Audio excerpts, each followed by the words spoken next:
नमस्कार बच्चों। अभी मैंने अपनी पहली वीडियो में आपसे काव्यांश 1 की व्याख्या बताई।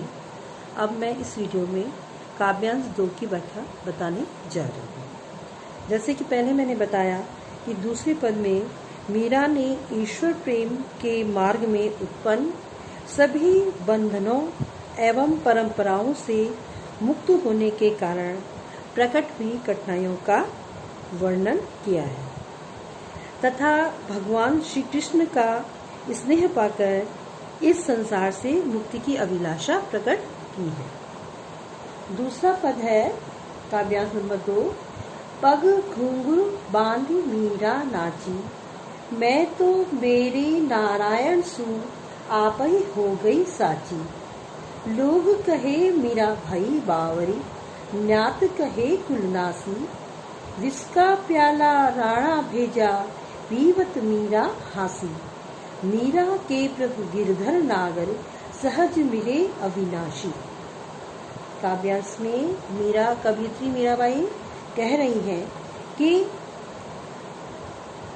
वह पूरी तरह से कृष्ण भक्ति के रंग में रंग गई है।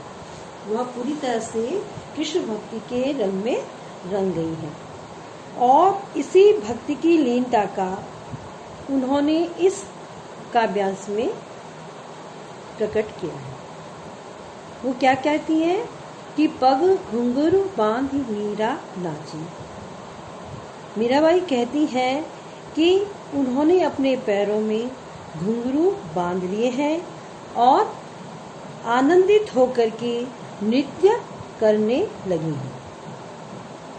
वह कहती है कि मैं तो मेरे नारायण सु की नारायण सु अर्थात श्री कृष्ण, मैं तो अपने प्रभु श्री कृष्ण की भक्ति में लीन होने के कारण आप ही हो गई साची।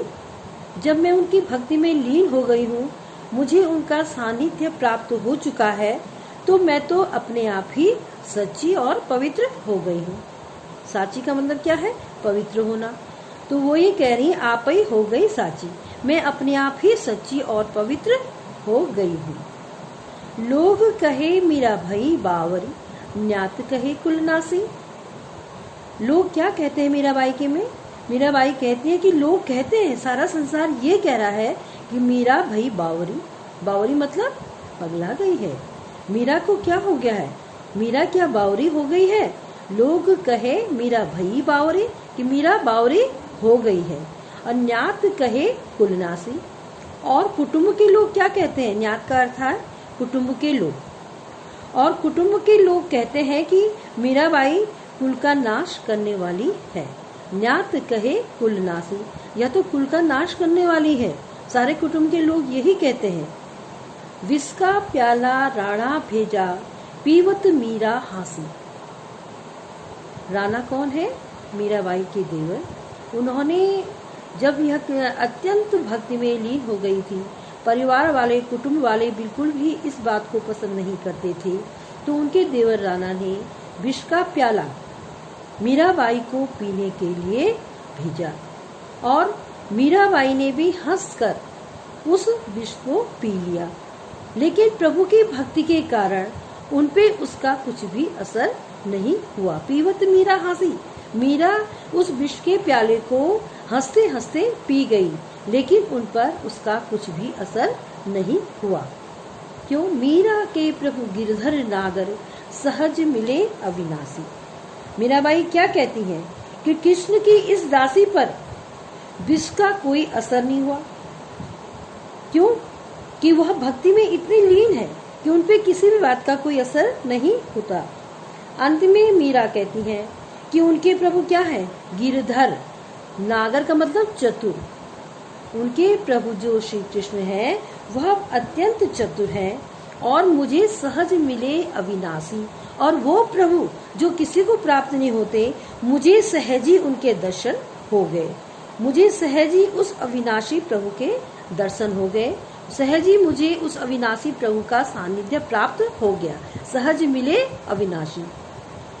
तो इस काव्यांश में मीराबाई ने अपनी भक्ति का गहराई से वर्णन किया है और यह दिखाना चाह रही है कि मतलब विष का प्याला पीने के बाद भी भक्ति में लीन मीराबाई को कुछ नहीं हुआ और वह हंसते हंसते विष को पीने के बाद भी मीराबाई अंत में यही कहती है कि मुझे तो मेरे प्रभु सहज में ही मिल गए हैं। अब इस काव्यांश की पंक्तियों का काव्य सौंदर्य मैं बताने जा रही हूँ। पहला, प्रस्तुत काव्यांश में मीरा ने क्या किया है, कृष्ण के प्रति अपनी अनन्य भक्ति को प्रकट किया है। पहला पॉइंट आप यही लिखेंगे कि मीरा ने कृष्ण के प्रति अपनी भक्ति भावना को प्रकट किया है। ब्रज भाषा मिश्रित राजस्थानी भाषा, जैसे कि उनके पदों में है ब्रज भाषा मिश्रित राजस्थानी भाषा। इसके साथ उनका पग घुंघरू बांध मीरा नाची, पग इसमें क्या हो जाएगा, और मीरा भई बावरी। पंक्तियों में क्या है, दृश्य बिंब की बहुत ही अच्छी अभिव्यक्ति हुई है। पग घुंघरू बांधी मीरा नाची, शब्दों को कानों में सुनने से ही वो दृश्य जो है हमारे मन में उभर करके आ जाता है। मीरा भई बावरी, मीरा पैरों में घुंघरू बांध करके मीरा नाच रही है, मीरा जैसे बावली हो गई। तो यह पंक्तियां दृश्य बिंब के लिए अत्यंत ही उपयुक्त है और इसमें बहुत ही सुंदर दृश्य बिंब उभर करके आता है। उसके बाद कहे कुल नासी तथा गिरधर नागर, इस पंक्ति में क्या है, अनुप्रास अलंकार की छटा है।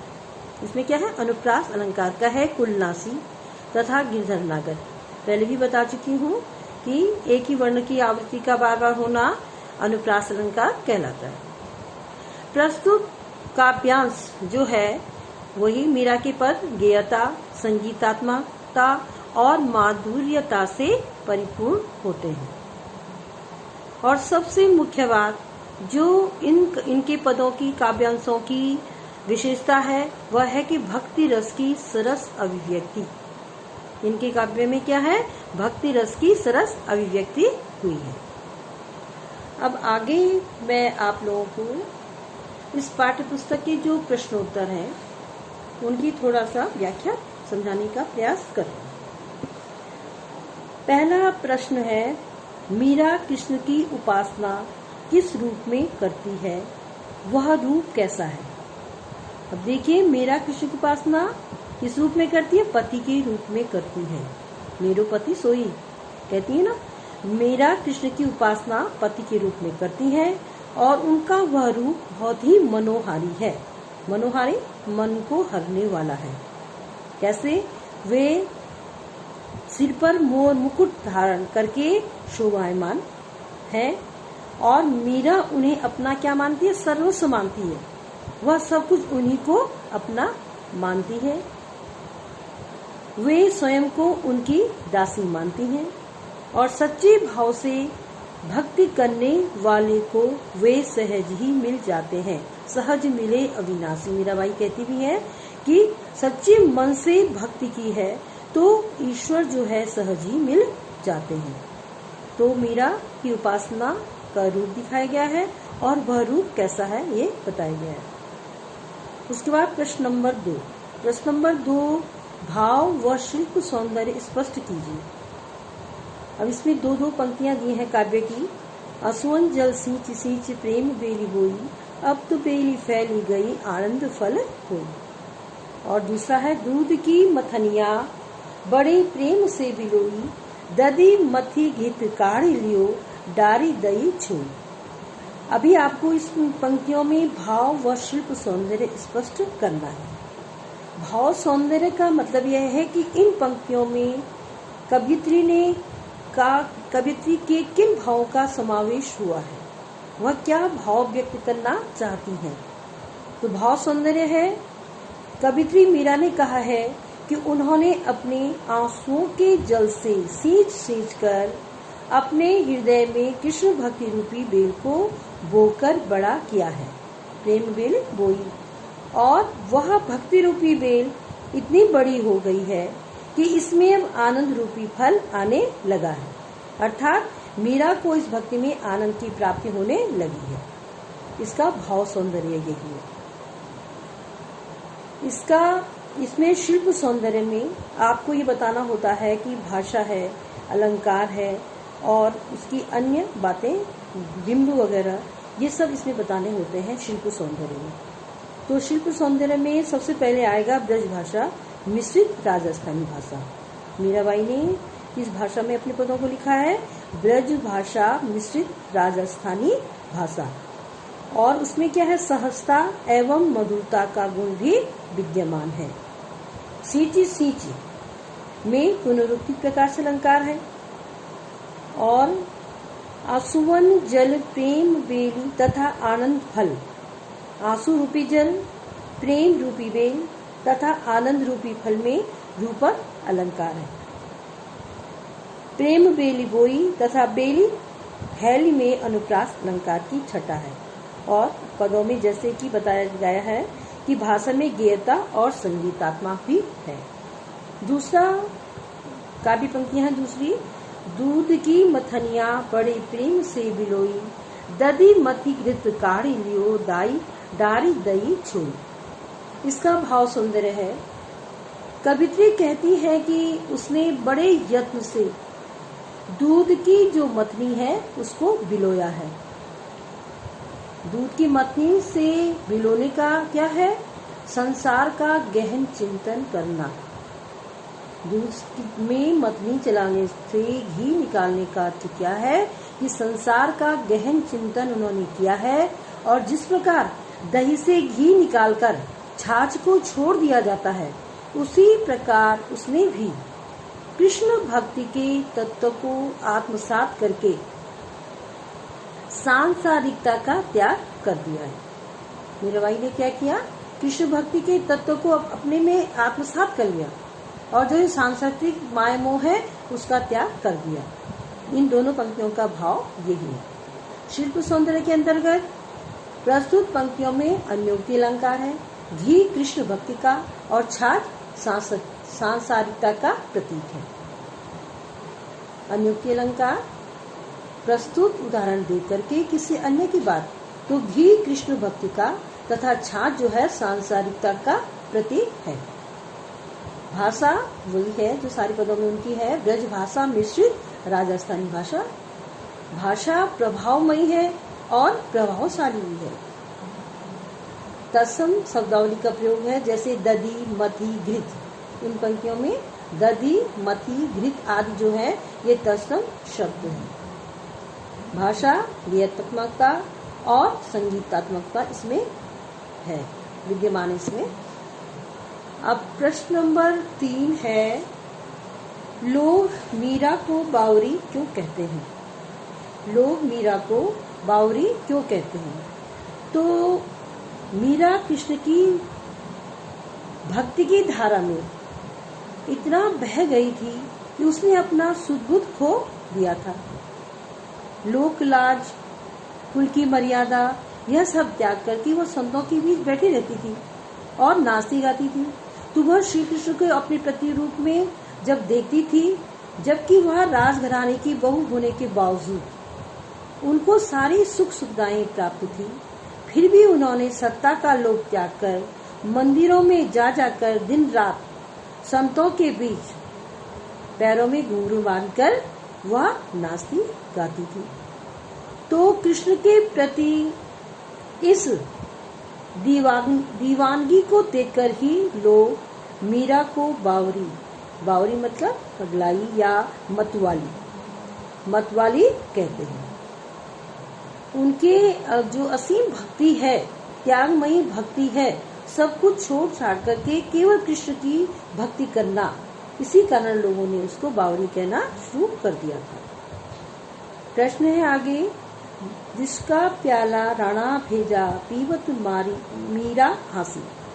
जिसका प्याला राणा भेजा पीवत मीरा हंसी, इसमें क्या व्यंग छिपा है? उक्त पंक्ति में मीरा के परिवार वालों पर व्यंग किया गया है। वे मीरा की भक्ति भावना को पहचान नहीं पाए, क्योंकि मीरा क्या थी? श्री कृष्ण की भक्ति करना, संत साधुओं के साथ सत्संग में बैठना, नृत्य करना, यह सब उनके संबंधियों की दृष्टि में मर्यादा के विरुद्ध था। इसीलिए वह उन्हें कुलनाशनी कहते थे और इसी कारण उनके देवर राणा ने उन्हें मारने के लिए विष का प्याला भेजा था। लेकिन मीरा ने हंसते हंसते उस विष के प्याले को पी लिया था। तो उनका विष पीते हुए हंसना ही उनके परिवार की मंशाओं पर व्यंग है। कैसे कि परिवार वालों ने सोचा कि विष पी करके यह मृत्यु को प्राप्त हो जाएंगी और फिर इनकी भक्ति कहाँ जाएगी, लेकिन नहीं, मीरा ने हंसते हुए उस विष को पी लिया और उनपे उस बात की कोई भी असर, बात का उनको कोई असर नहीं हुआ। और यह बताया कि आप उन्हें कितने भी हानि पहुंचाएंगे, कितना भी प्रयास कर ले, किंतु उनके आराध्य श्री कृष्ण उनके प्रत्येक विपदा से उन्हें निकाल ही लेंगे। उनको अपने प्रिय पर पूर्ण विश्वास है, अपनी भक्ति पर पूर्ण विश्वास है। आगे प्रश्न है, मीरा जगत को देखकर रोती क्यों है? मीरा ने यह जान लिया था कि ईश्वरीय भक्ति से ही जीवन को सफल बनाया जा सकता है। इसलिए जब मीरा संसार के लोगों को कर्मकांड, मोह माया, आडंबरों आदि में लिप्त देखती है तो वह यह सोचती है कि लोग भ्रम में पड़कर सांसारिक विषय वासनाओं में भटककर अपने मूल्यवान जीवन को ऐसे ही गंवा रहे हैं। वे सब ये नहीं जानते कि संसार के ये सारे सुख क्या है, व्यर्थ है, सारहीन है और यह इसमें नश्वरता है।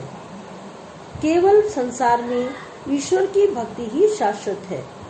इसलिए जगत में ऐसे लोगों को देखकर मीरा रोती है, अर्थात दुखी होती है। अब मैं इसके साथ ही यहाँ पे अपना पाठ समाप्त करती हूँ। आशा है कि आप लोगों को समझ में आया होगा। धन्यवाद।